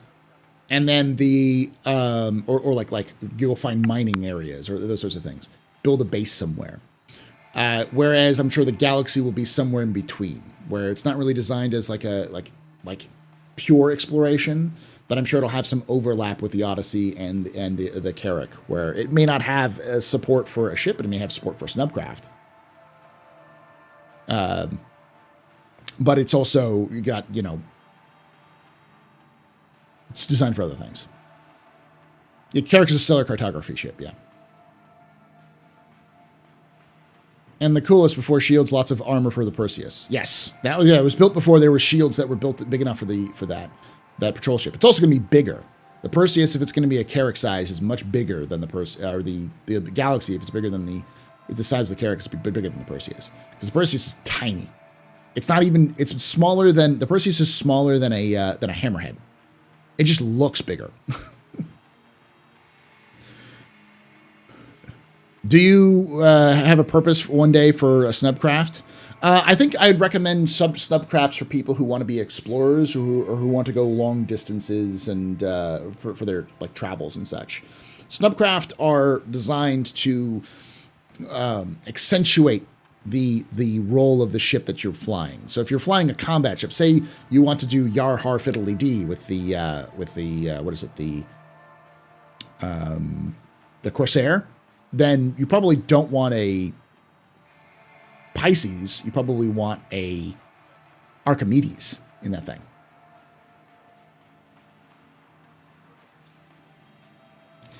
Will they possibly update the Connies to look more in line with RSI's newer designs like the Galaxy? Probably, at some point. But it works now, so they probably won't have to worry about it. And the thing is that you have to understand about the... Oh, thank you for someone gave me $2 in super thanks. I didn't realize that. Got a little notice on my watch.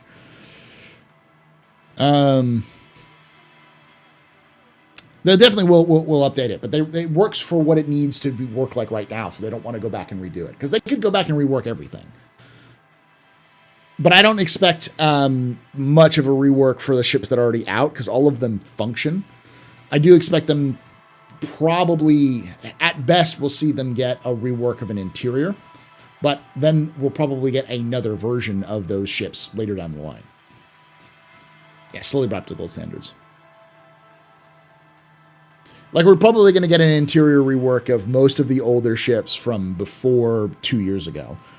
Simply because you need to add things like storage containers, you need to add things like component bays, you need to add things like the different types, so like a hangar for suits, a hangar for clothing, or like a storage for suits, storage for clothing, storage for food, storage for like ammunition, that sort of thing.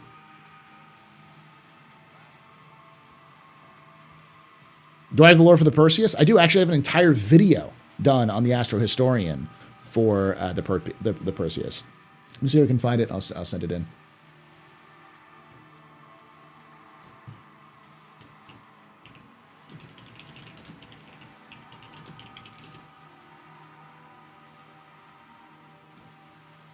It's part of my old and cringy museum videos, which I should probably bring back with new backgrounds.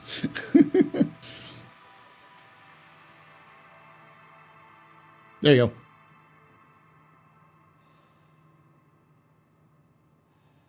There are like 7-ish ships that are in the pipeline at any given time. Yeah. I actually did a look at this because I was talking with Burks about it. And there's actually, like, we think there's a lot of concept ships, but there's really only 20 concept ships in the game. And that counts things like the Idris and the Javelin, which are in the game but aren't actually ready yet. I counted that, and I counted the Galaxy as part of it. So, and of those ships, you have things like the SRV, the Spirit, and the... What's the other one that's being worked on right now that's coming out soon? The whole series. So, like the whole C. Oh, and the Crucible. All 4 of those have some stage of being worked on. So,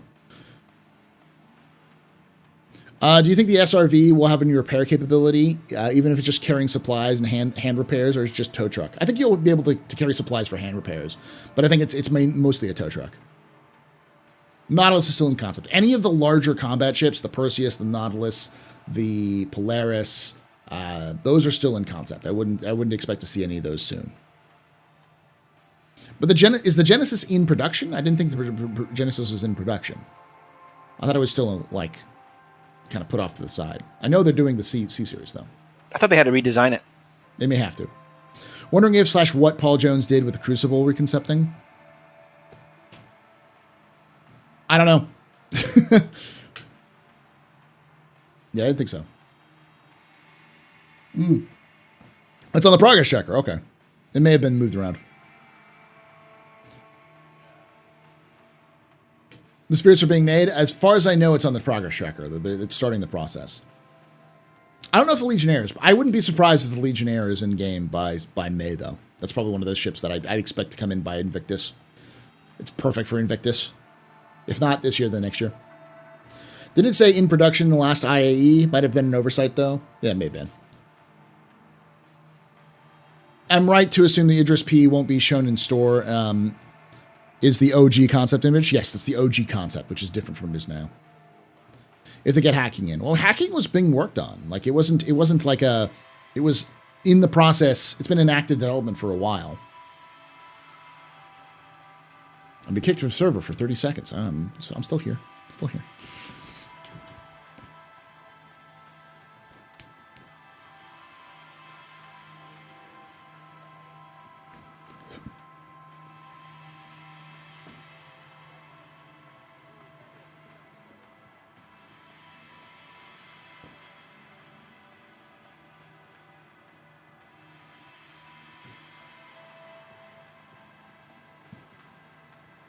Get a list of being worked on.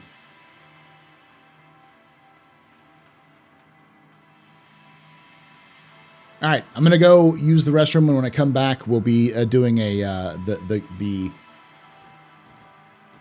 giveaway. We'll pull the giveaway. So last chance to get in on it. No, we'll do this first. Take away my spaceship. Say shit. You can take away my space Suit. You can take away my space lasers. No pew-pews. But you can never. Never.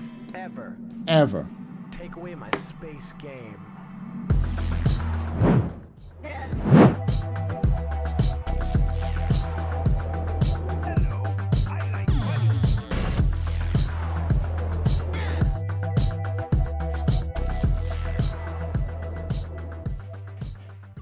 Iron Wotam just resubscribed for 6 months. Iron Wotan, thanks so much for that 6 months of support. You're a very important pupper, very impressive pisser, very new pedestrian. Cordath, 24 months, 2 years there, Cordath. I didn't see that. Very important puppers, very impressive pissers, very new pedestrians. There you go. Shots and cheers in chat, y'all. Shots and cheers. I'll be right back.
Oh.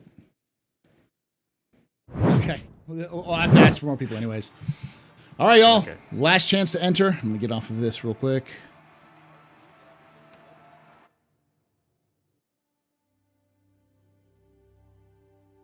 I'm going to start messaging people that I know.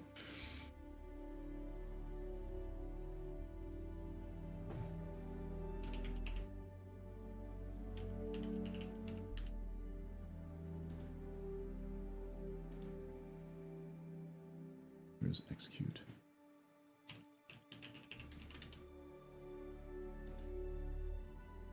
You got trees here too, so we only need one person. Yeah, So but you- if you have other people who want to play, I've played with you the past couple days, so I'm fine to back off if somebody else wants to get another Okay. shot. Yeah, we're gonna be doing an extended stream tomorrow, so I'll be doing some Star Citizen and then doing a little bit longer Dark Tide, and we'll give away another beta key. So. Oh, I see the light at the end of the tunnel, though.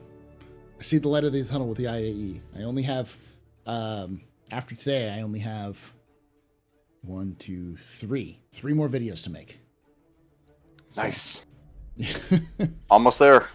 It's not too difficult to do. It's just time consuming. It's like, each video is between 12 and 18 minutes, and it's a lot of recording and writing. The actual process of editing it is not too difficult because I just kind of plop up the screen and then kind of add a little bit of movement to the shot and got it. But hopefully you all are enjoying this stuff, though. And hopefully you are. I love the lower tier. It's one of my favorite times of the year. So, well, I've learned some stuff, though. Go on, 1 second.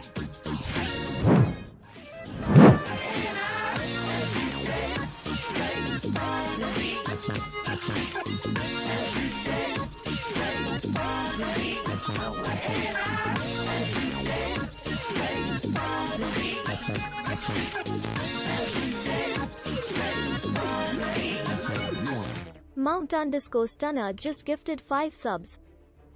Thank you so much for gifting those subs there, Mount Stunner. You are a very important pupper, very impressive pisser, very good pedestrian. You rock. Shots and cheers in chat, y'all. Shots and cheers. I'm giving y'all more beers. Staff. Sweet. Take a little bit longer to wait for this thing to go through. But after this, yeah, if we'll do the giveaway, and once we finish, if you want to stick around, you can. I'd love to see you come on, hang out if you want to learn a little bit more about Darktide. But we'll be back for more Star Citizen tomorrow. Like we're doing every day. We'll do it tomorrow. So we will be doing it tomorrow with Thanksgiving. But I'm just gonna be doing that and nothing else, because I've got other things to do, like family matters to deal with. So. Thank you so much for that Prime. Take away my spaceship. Spaceship. You can take away my space suit. Suit. You can even take away my space lasers. No pew-pews. But you can never, Ever. take away my space game.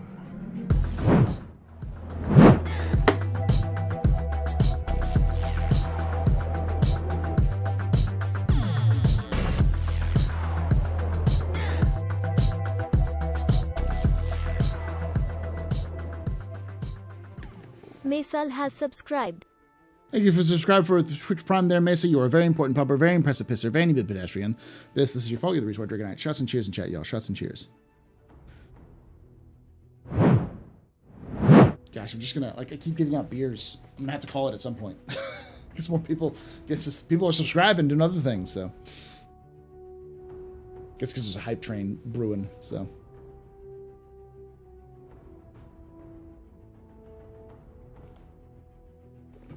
Oh.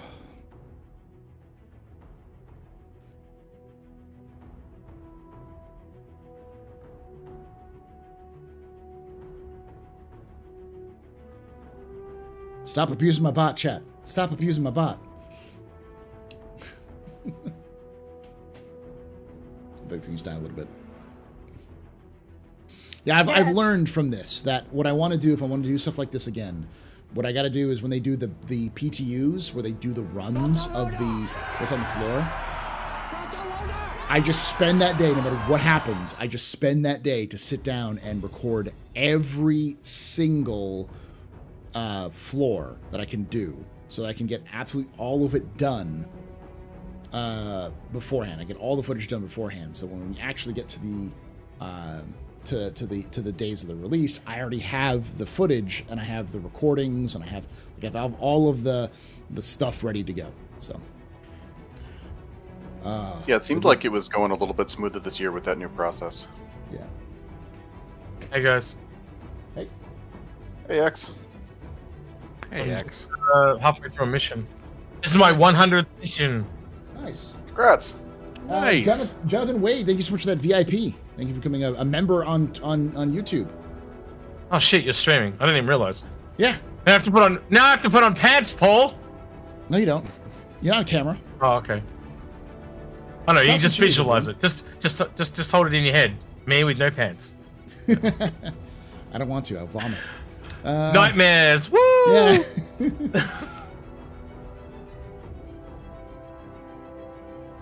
So what It was level are you at up this to, Paul? moment that he knew I've got a 30 he now. fucked up. I've Zealot. leveled like 30. 10 or 11. I haven't done much. I mean, just in my Zealot is the one I've tried to do. That's my lowest level character, Paul. Yeah, 13. We can do higher level. That's fine. I've been doing heresy. I haven't been doing much because I've been doing content back and forth, and I've got my brother-in-law's here. Right now, so. I am gonna come on though and show you my Zealot because most people lose their mind. Yeah. The guy moves like he's from the Matrix. I just surf everywhere. No, because I came up with a build, but no one else does. Hold on. And it's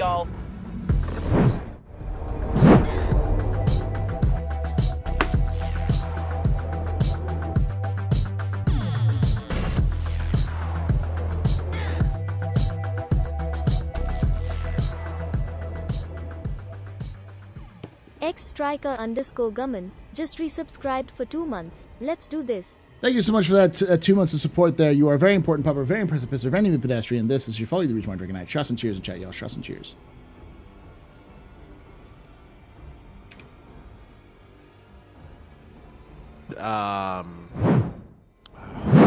Let me get out of this menu here and pull up my. Stop X is not even out of beta. Well, I think there's progress is going over for it. It's changing over for it. I believe so, with the caveat that if something breaks or if they want to change it, they reserve the right to wipe. Mm-hmm. Yeah. Do you know there'll be riots in the streets? If they did that, they really would. So I replenish 10% toughness when I kill an enemy with a warp. I gain 5 to 15%. 1 point. Force weapon. Good. It's 1 beer costs 1 point costs 1 beer. That's all it is. So if you have 30 beers, you can give 30 tickets. All 2 of them.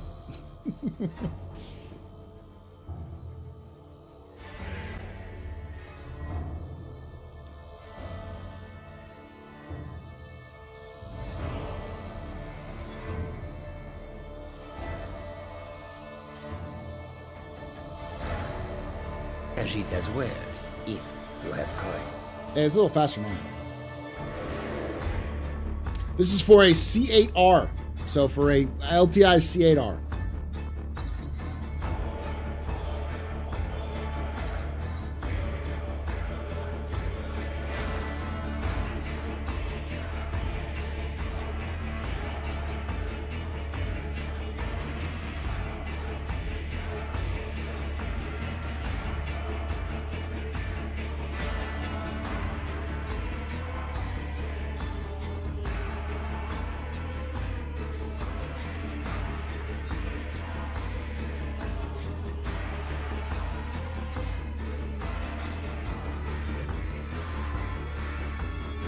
No problem, Starlight.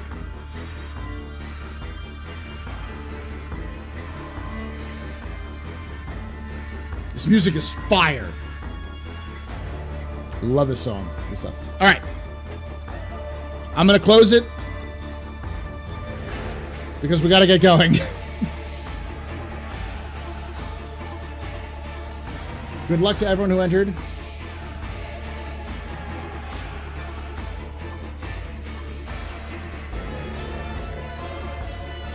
And the winner is Shimpasta. Congratulations, Shimpasta.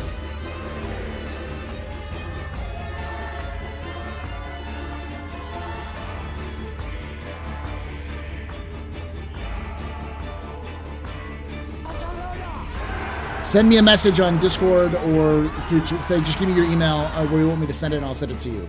Don't worry, if you didn't win, we're still giving away an LTI game package with a Corsair all this month, exclamation point November to get into that one. You just got to be following us here on Twitch, subscribe to us on YouTube with the Astro Historian Live, or the AstroPub Live and the Astro Historian, and you can get in on that one. And then, I will be back for Star Citizen here shortly. We'll move over to the Captain's, or to Darktide. But I'm trying to get 16K as well followers, so. And I'm also going to be doing another giveaway of a, what is it? The Cutter. I'll be giving away a Cutter game package, LTI game package, here probably on Friday or Saturday, so you can get that as well. So, thank you again. And for those of you who are watching on Twitch, we'll be moving over to Darktide. For those of you on YouTube, like I say every time, hope to see you someday in the black video.